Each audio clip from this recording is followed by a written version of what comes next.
Saudara yang dikasihi ya, kalau kita saudara dikasihi masih ada iri hati, saudara yang dikasihi masih suka sakit hati, saudara, wah, itu jauh saudara yang dikasihi, kita akan mengalami ketenangan saudara yang dikasihi ya.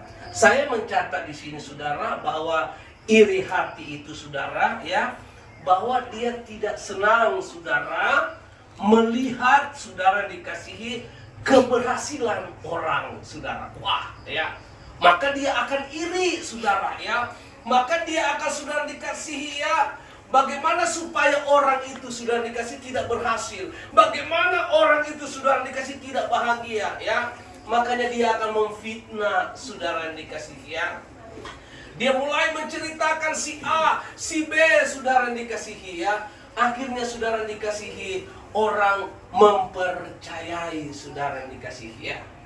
Tapi bagi kita anak-anak Tuhan ya, kita mau hidup di dalam kasih Tuhan, amin. Kita mau hidup saudara dikasihi dalam saudara dikasihi mengasihi akan Tuhan saudara. Jangan kita saudara dikasihi menjadi anak Tuhan, pengikut Tuhan, tetapi kita masih iri hati saudara dikasihi.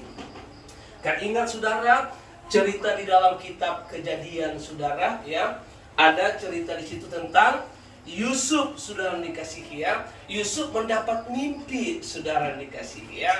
Akhirnya saudara, mimpi itu diceritakan saudara kepada saudara-saudaranya ya.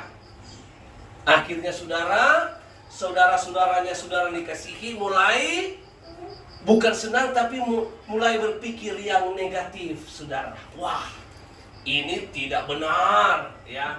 Ini mimpi yang tidak baik ya.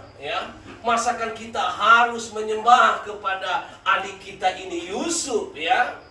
Akhirnya saudara dikasihi, terjadilah kebencian saudara. Wah, hati-hati ya. Kalau kita menyimpan iri hati saudara, maka penyakit-penyakit saudara dikasihi akan saudara nempel di dalam tubuh kita saudara. Kebencian ya. Akhirnya saudara, mereka benci kepada adik mereka yaitu Yusuf.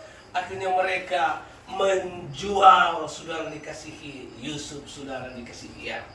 Karena apa? Karena mereka iri hati saudara dikasihi ya. Banyak contoh-contoh yang dijelaskan oleh firman Tuhan ya. Dulunya Saul dan Daud itu, waduh, begitu saudara dikasihi baik saudara ya. Begitu akrab saudara dikasihi ya. Tetapi saudara dikasihi, ketika saudara dikasihi ya, Daud saudara dikasihi meraih kemenangan, Daud mulai berprestasi saudara. Mereka mulai saudara dikasihi menyanjung-nyanjung saudara Daud ya.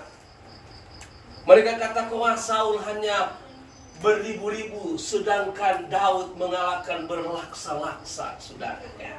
Akhirnya Saul iri hati, Saul sakit hati saudara ya. Bahkan dia saudara dikasihi ingin saudara dikasihi membunuh saudara, mencari kesempatan untuk membunuh Daud saudara ya. Akhirnya singkat cerita, Saul mati dalam apa? Kebencian. Saul mati dalam apa? Sakit hati. Saul mati karena apa? Iri hati saudara yang dikasihi ya. Yesus saja saudara disalibkan saudara karena apa? Karena mereka iri saudara yang dikasihi ya. Para ahli Taurat, orang Farisi saudara, mereka iri saudara, mereka sakit hati saudara ya. Akhirnya saudara dikasihi, mereka saudara dikasihi mencari celah saudara supaya Yesus itu bisa saudara dikasihi disalibkan saudara ya. Tapi saudara yang dikasihi oleh Tuhan Yesus Kristus ya, saya mau katakan, kalau kita memiliki iri hati, kita memiliki sakit hati saudara, maka saudara yang dikasihi itu akan menutup saudara yang dikasihi telinga kita terhadap suara daripada Roh Kudus saudara yang dikasihi.